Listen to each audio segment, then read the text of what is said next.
Alright, so as you guys can tell, this thing is pretty dirty. So I'm going to go ahead and get this thing here washed up. And I'll be right back with y'all.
Alright guys, so I got the truck all nice and washed off and dried off.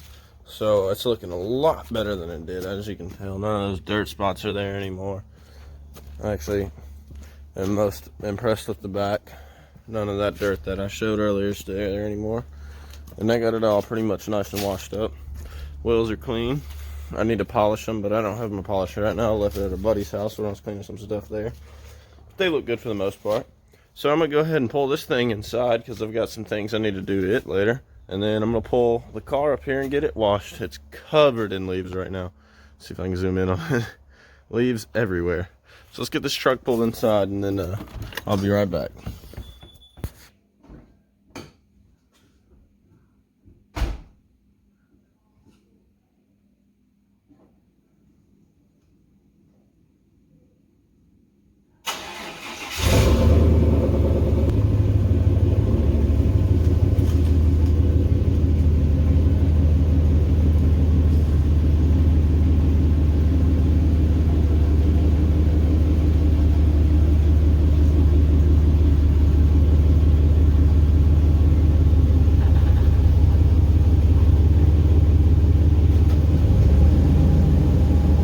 Alright, so as you just saw, I got the truck in the garage now.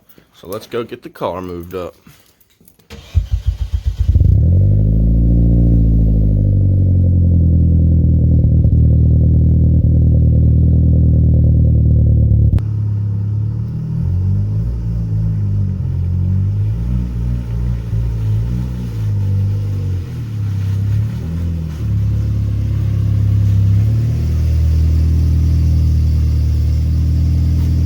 Alright guys, so I just finished buttoning everything under the hood completely up, so it's 100% done under there other than that oil leak, which we're going to have to get some of those threads redone, so like I said in the last video. But yeah, so go ahead and get a look at how dirty this thing is. And we're going to get some fresh water in that bucket, get everything rinsed out and rinse the brush off, and we're going to get to washing this thing.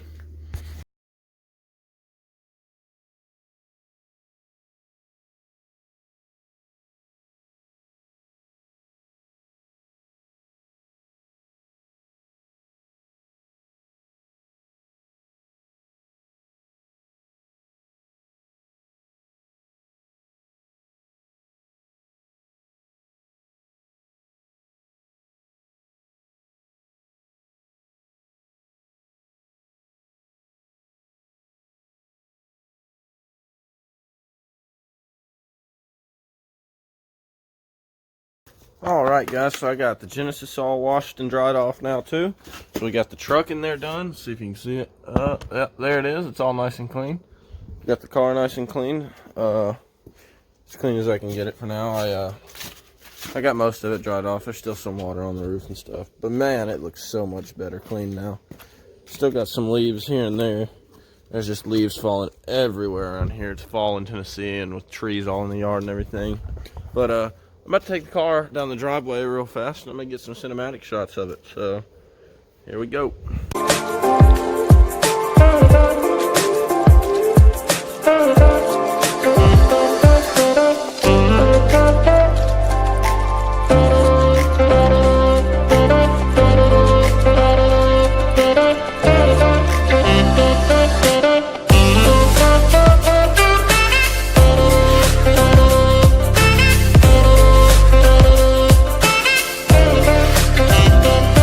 So now that I've got the car and the truck washed, and man, the truck is looking good, nice and shined up.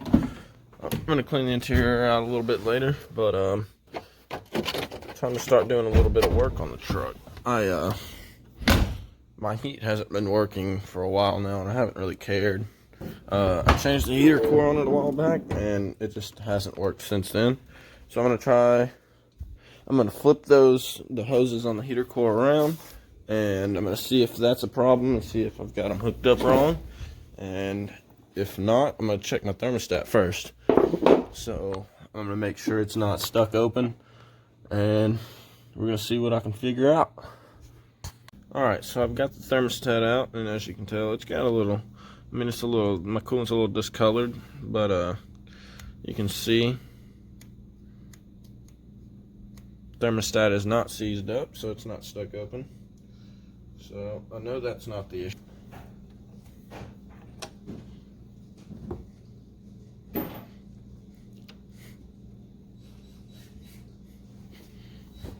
Guys, so it's now Sunday. I stopped recording yesterday, but I didn't really do anything else yesterday. But I did look around a little bit in the truck, and I found what's causing my heat not to work, and it's this right here. So I ordered a blend door actuator, because you can hear like whenever I've been hearing it for a while. I didn't know what it was exactly, but it was clicking. It would try to turn, and then whenever it would get almost to where it was all the way turned, it would click back and flip. It would flick back. So you see this little white piece here. That's what turns it. That's what changes it from heat to air. That little knob right there. So I'm gonna go ahead and try to get that old one out and put this one in and see what we can do with it. Alright, so here's my old blend door actuator. One of the bolts broke off, so I mean I'm not really too worried about that, but I've got one bolt in it, and then the little guide pin that goes right there. So those two should hold it fine. But as you can see, this thing's not supposed to be able to turn on its own, and you can just hear there's no gears in that thing at all. The gears are not in there. See if I can get close up on it. That's all you got right there is teeth right there. That's it.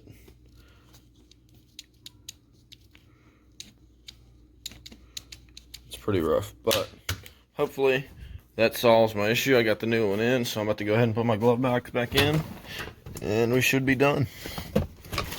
So I got the glove box back in, everything's good, so now the only thing to do is just let it warm up and make sure everything works as it's supposed to, and after that we'll be good.